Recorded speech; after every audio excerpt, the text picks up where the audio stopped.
Hey, most of you guys have seen my guest on BET's Hell Date, and now you are enjoying him on CW's One Tree Hill. Ladies and gentlemen, please welcome to the Talk About It Today set, Keedar Whittle. Keedar, what's going on, man?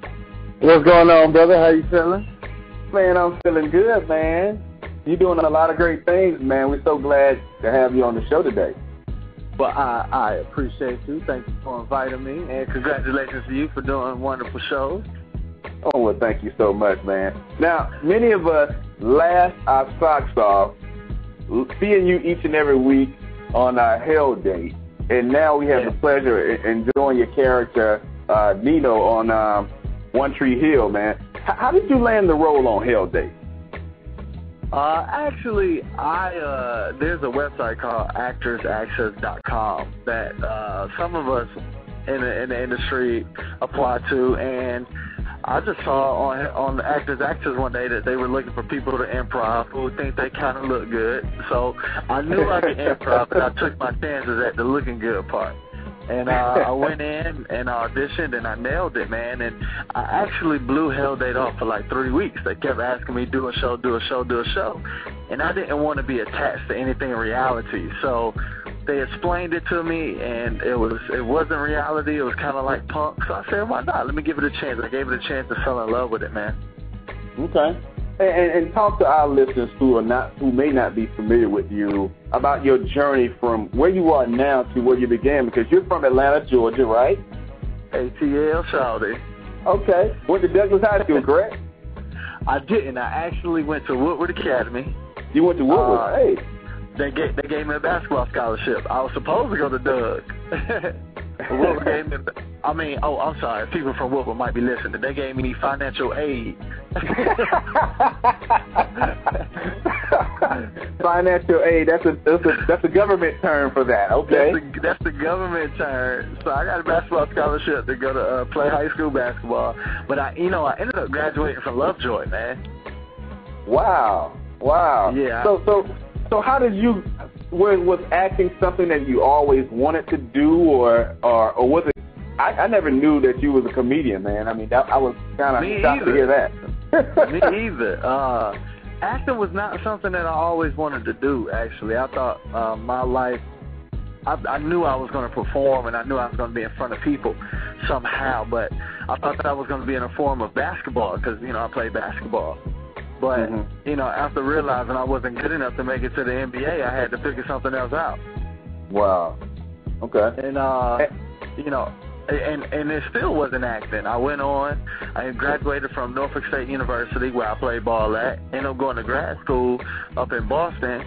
I left grad school. I became a science coordinator for 3 middle schools. I taught 12 to 15 teachers how to develop the curriculum. How to teach the curriculum that I developed.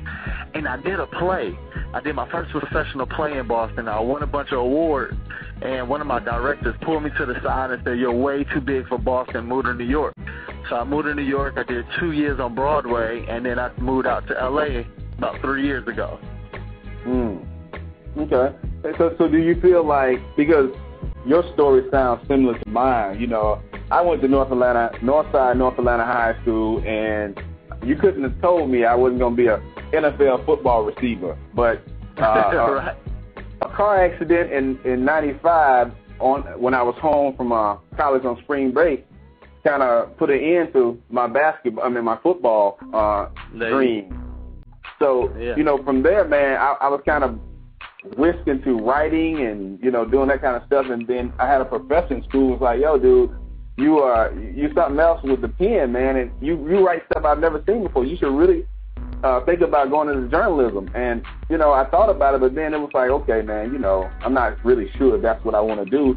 And then all of a sudden one day, God spoke to me, and I started looking at other avenues. And I started with the school system as well. So it's kind of ironic that and I'm going to talk about that later on, too, about when your dream is deferred, how you find your destiny. Because you seem like you found your destiny. And so that's some of the things I definitely want to talk about later on in the show. But let me ask you this, man. When you was on Hell Date, was any of those experiences that you portrayed similar to anything that you had experienced in life at all? Not really. Well, kinda, but only in my anal perspective, because some things that women did on the dates, I was like, I see why you single. Right. Did you find the women were really desperate in that arena?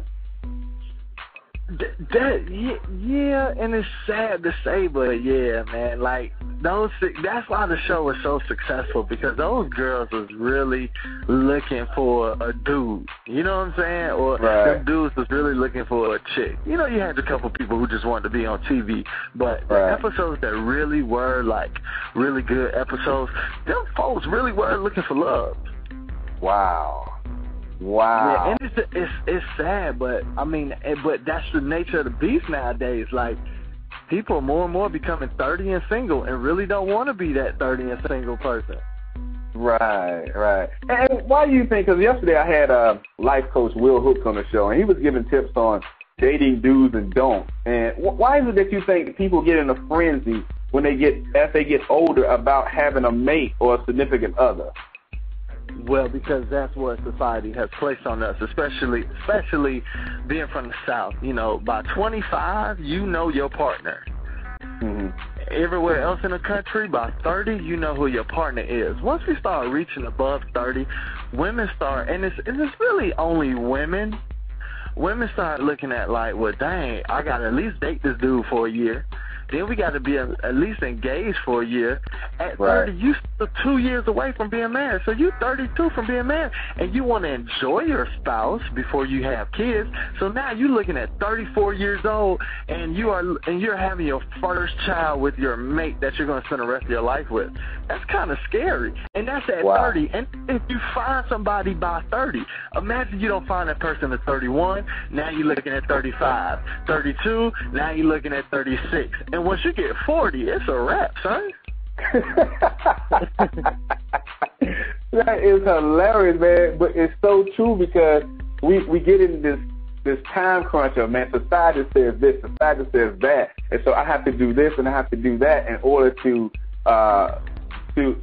I guess achieve some of the things I want to achieve. Whereas you can really just take your time, because I mean, I look at Keedar, I look at, and you're a man of faith, so I look at the Bible, and I was just telling somebody this a week ago. Sarah had her child at 90-something years old, man. Can you imagine that? Like, people look like, man, that's way too old to have a baby.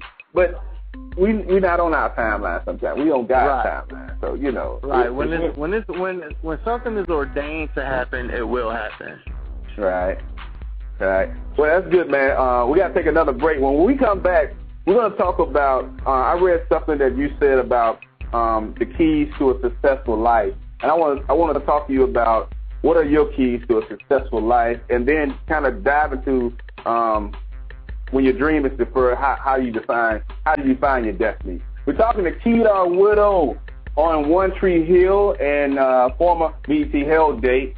And we're talking about your keys to a successful life and your journey, and really trying to discover who God has really called you to be as a person, because we can wander around in the wilderness for so long and not really know our true purpose. But we're talking, give us a call, 347-826-7120 with your questions, or you can log into the chat room, mostsingle.com, click on radio show, and ask your question there. A lot of y'all are in the chat room, so if you have any questions for Keedar, ask them.